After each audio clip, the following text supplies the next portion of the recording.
Hey, yo, what's up? It's your boy, sir, of the 2020 Podcast, LLC. Please say the LLC. And before you listen to this episode, I just got to let you know, I need you to stop what you're doing. Go to blkrenaissance.com, and I need you to shop for the culture. That's right. Anytime you use the promo code LLC20 at Black Renaissance Clothing's website, you will get 20% off your order. Off rip, no questions asked. So do me a favor and do it for the culture. Peace. Hi guys, it's Mr. I'm Just Being Honest, host of the Truth Serum podcast for the people. You can find me on Spotify, Anchor, and Buzzsprout. More networks coming soon. Happy listening.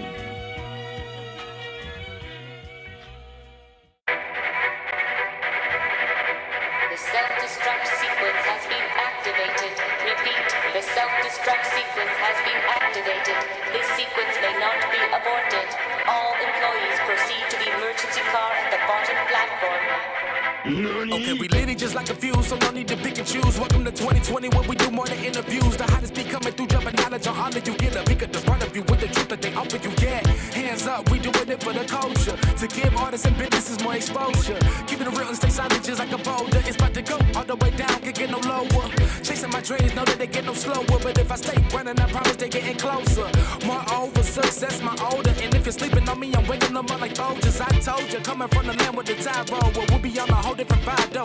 We like to ride slow and keep our windows tinted so you really can't see us. Like Stevie Wonder waking up with his eyes closed. Yeah, got the kind of flow that rock the boat. On my 16s of pounds of dough. And if you figure you can hang with me on the mic, then grab some rope. Matter of fact, better grab some hope while you at it. We keep it live, it's time to tune in. Turn up the sound on what you're using. It goes so hard, I think it's bruising. The show is 2020, no need to zoom in. Yeah.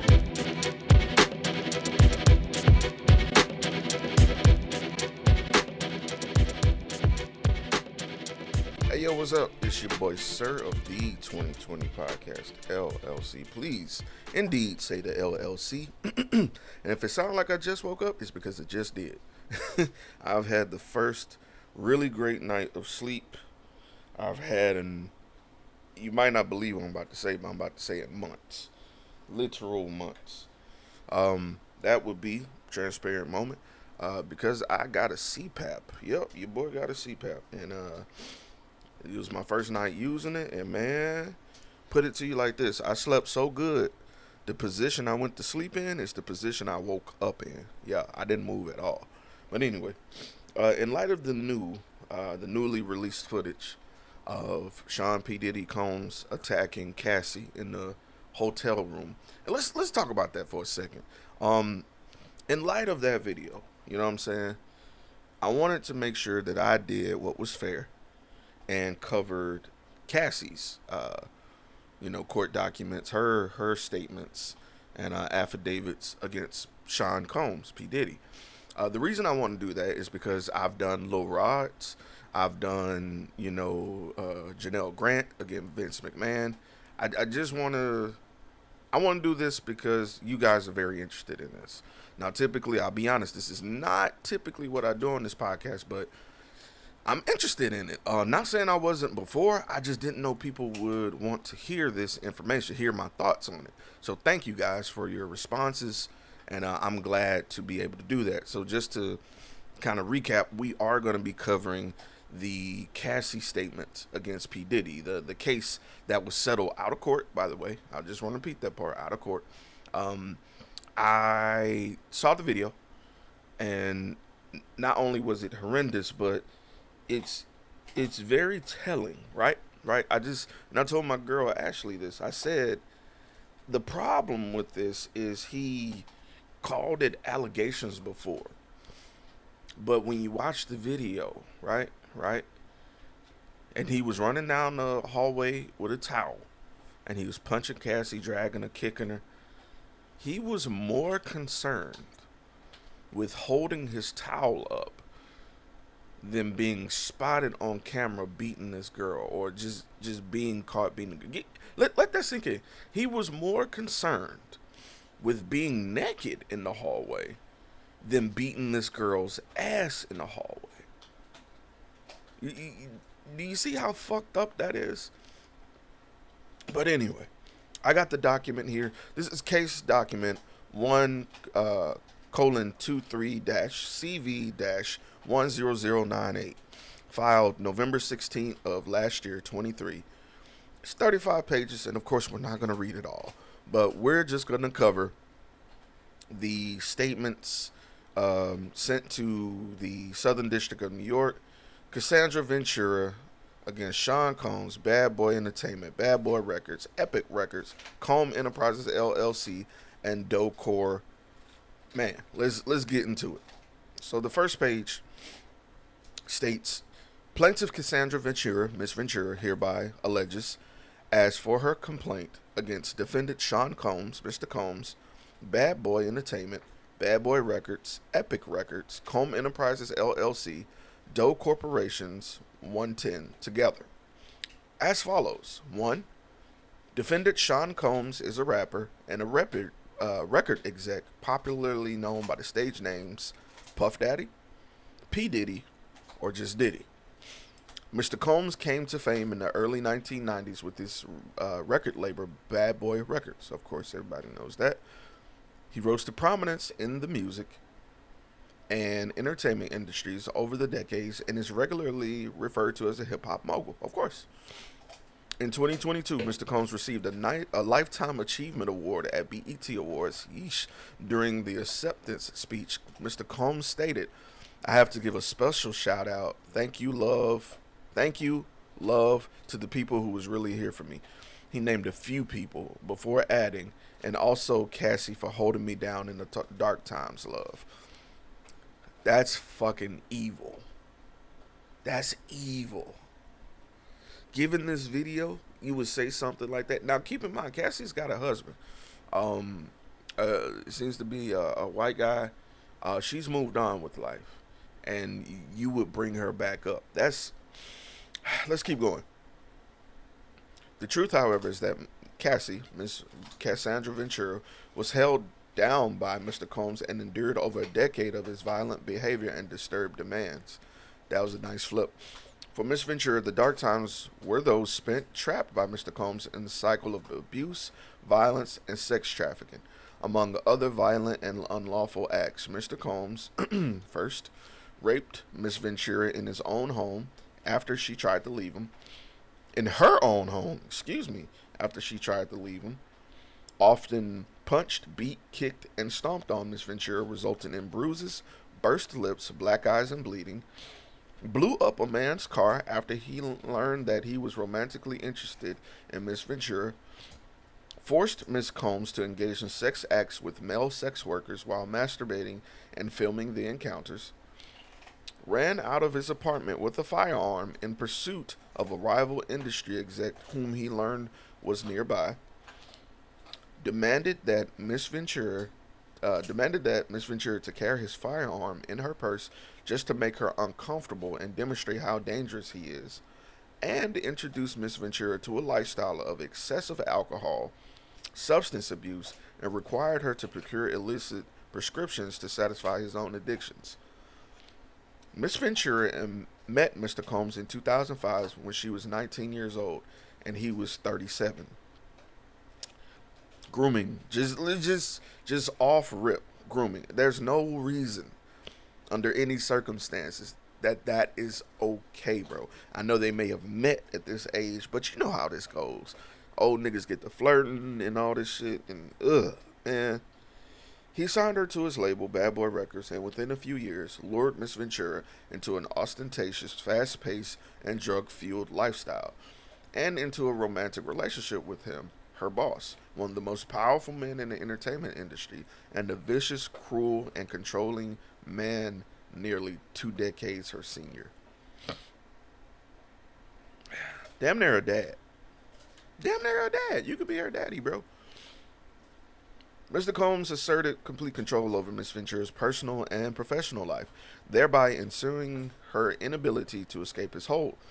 He provided unprecedented avenues for success for the aspiring artist, but in return, demanded obedience, loyalty, and silence.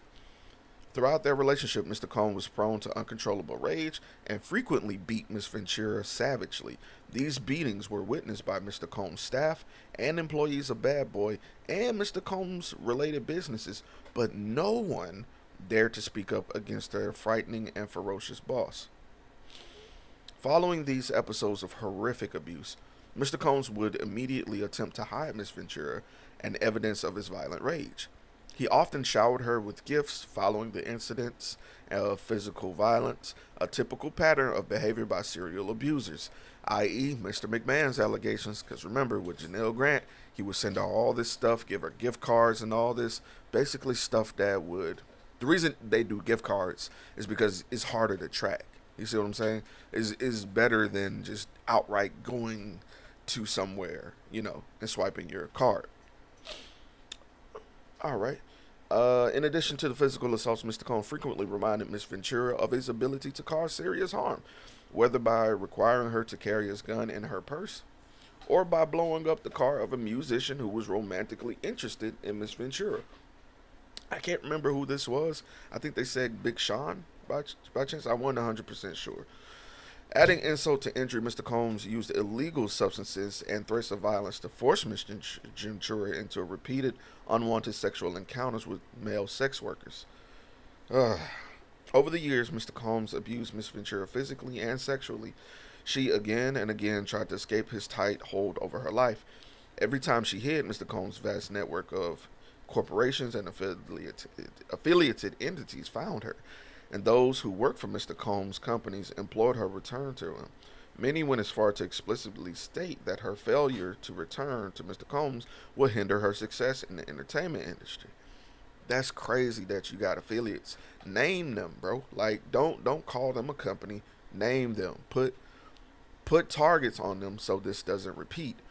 And these type of allegations where you are introducing drugs and stuff, sometimes these people have to go to rehab, bro.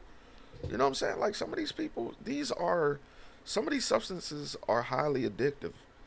Anyway, when she believed that she finally separated from a longtime abuser, she joined Mr. Combs in a dinner, after which he forced her into her home and raped her while she repeatedly said no and tried to push him away.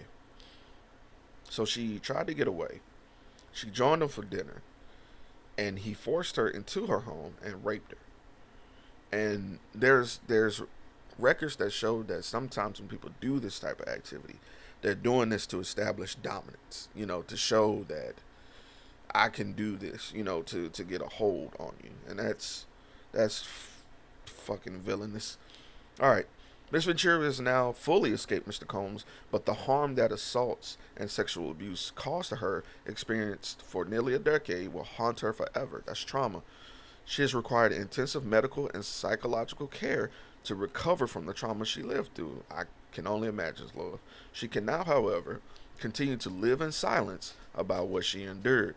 Mr. Combs remains immensely powerful and immensely dangerous. Miss Ventura therefore seeks justice for the decade of her life that Mr. Combs took away from her with threats of violence. Wait. She was with him for 10 years? Jesus. 10 years of abuse, bro. Alright, let me get back to it. Therefore seeks justice for the decade of her life that Mr. Combs took away from her with threats of violence, excessive drug use, physical and psychological abuse, and sex slavery.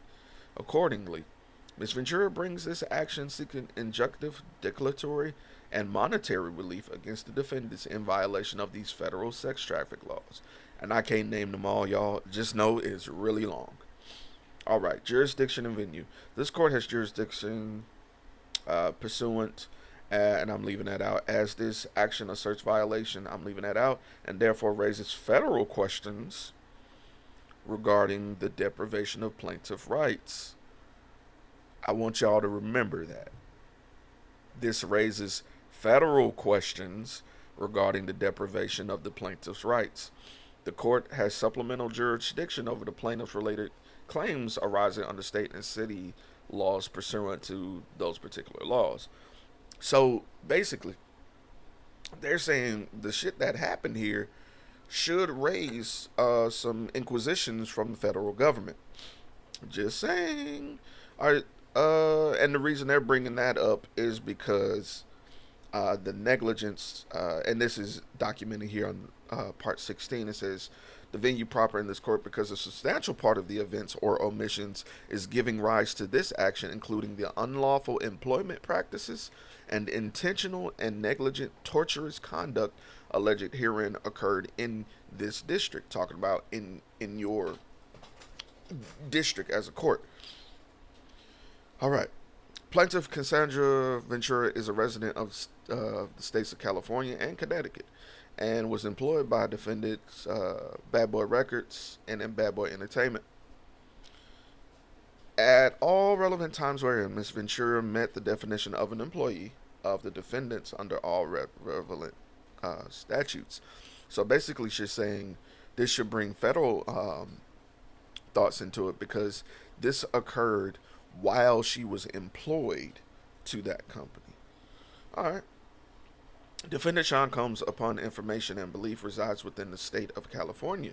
And all of relevant times herein, Mr. Combs met the definition of an employer of plaintiff under all these relevant statutes. And I think this is why his house got raided with those joint. I don't know if you guys remember, but his two homes got raided at the same time, coordinated. And this could be because of these, allegations prompted an investigation. Or typically when this type of shit go on, they've already been investigating you. They just ain't saying that. Like, the federal government don't come after you until you cooked. Like, let's not get it twisted. All right, getting back on with it. Defendant Bad Boy Entertainment is a music, media, and entertainment company founded by Sean Combs, which includes the record label Bad Boy Records. At all relevant times, the defendant was an employer of the plaintiff, meaning all of the applicable statutes. All right, so they're just talking about how all the companies, since it's Diddy, she was an employee of his. So that's the relation that she's attacking this from, as far as the work environment. All right, let's get into the factual allegations section here, because this is where the meat and potatoes of this case is at. All right, so boom. Ms. Ventura met Mr. Combs in late 2005 or early 2006 after Mr. Combs heard Ms. Ventura's first single playing in the club and expressed interest in signing her to his label, Bad Boy. At the time, Ms. Ventura was 19 years old. Mr. Combs was 37. Within months, in February 2006, Ms. Ventura signed a 10-album deal with Mr. Combs. Now, that makes you wonder, was that a 10-album deal because, this was, Bad Boy's notorious for screwing people. Is this because he wanted to, get the benefit of her and make sure nobody else got her? Was this because he wanted her, per se her, or if he wanted to have her music in its totality? Because 10 albums, bro, even if you kick out an album a year, that's over a decade. But she was 19. This is Diddy, Bad Boy. Who's going to say no to Bad Boy? But anyway, Miss Ventura's first album, Cassie, released in August 2006, debuting at number 4 on the U.S. Billboard. To promote the album, Miss Ventura made TV appearances on MTV Total Request Live and BET 106 in part. Miss Ventura suffered from significant performance anxiety during these performances. The press outlets were highly critical of Ventura's performances on the shows. And if you remember, Cassie was more of a sensual performance, She came out as very flirty.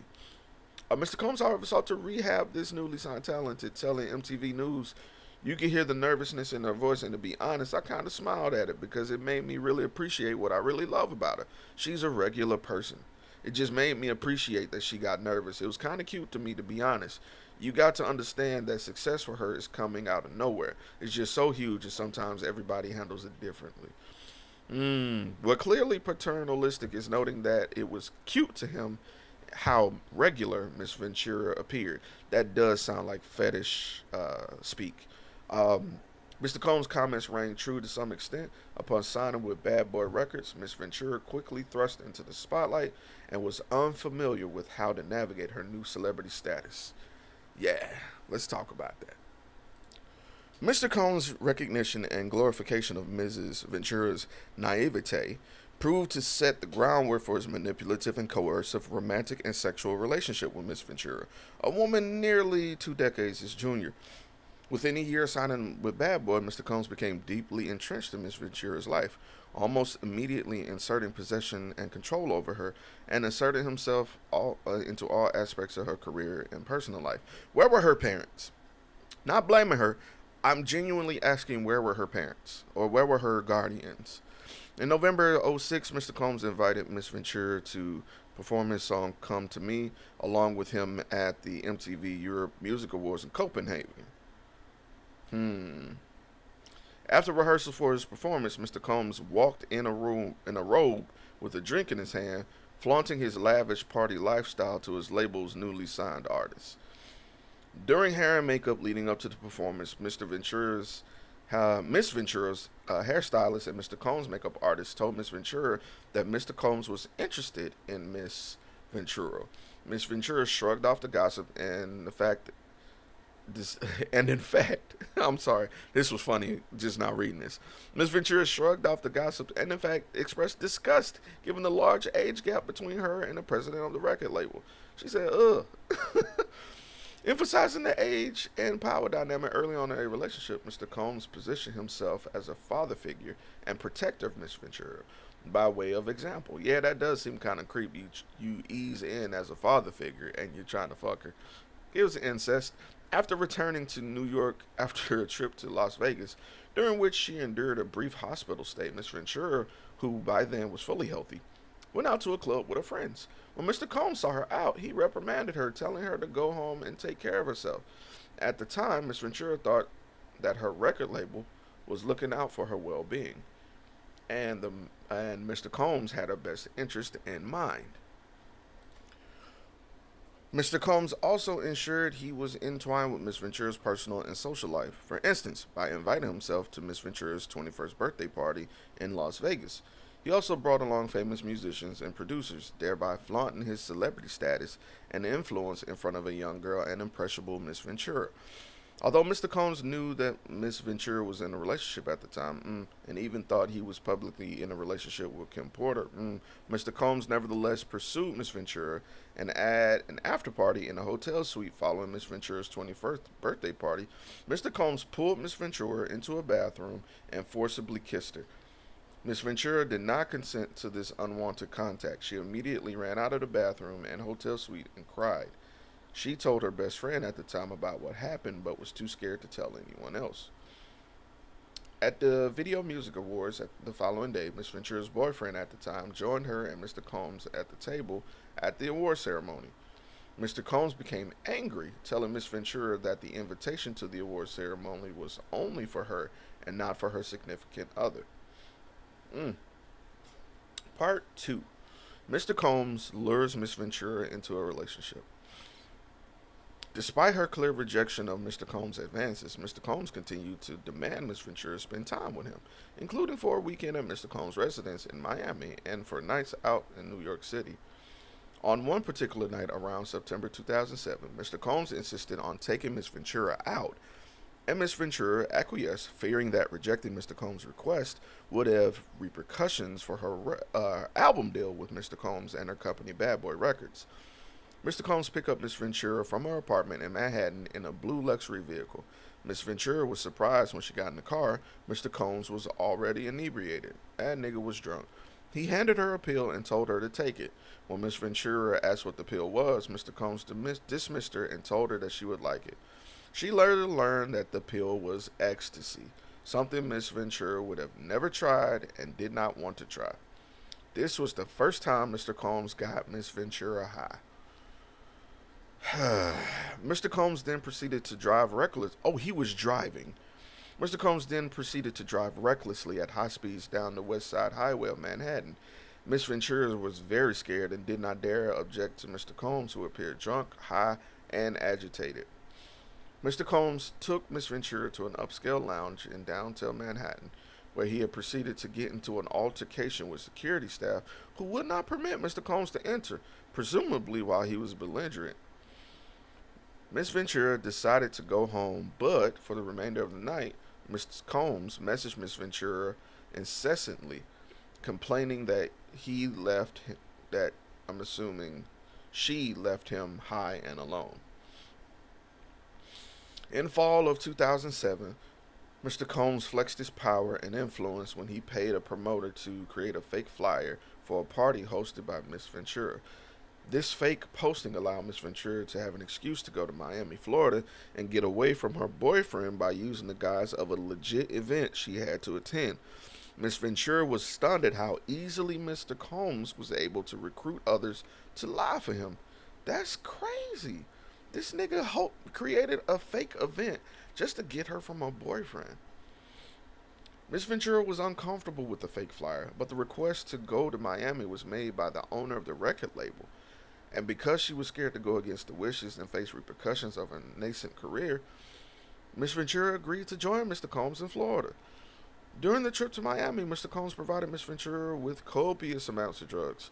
She became more intoxicated than she had ever been before, and her intoxication lasted throughout the weekend trip. Can you imagine being drunk an entire weekend? Or being high an entire weekend?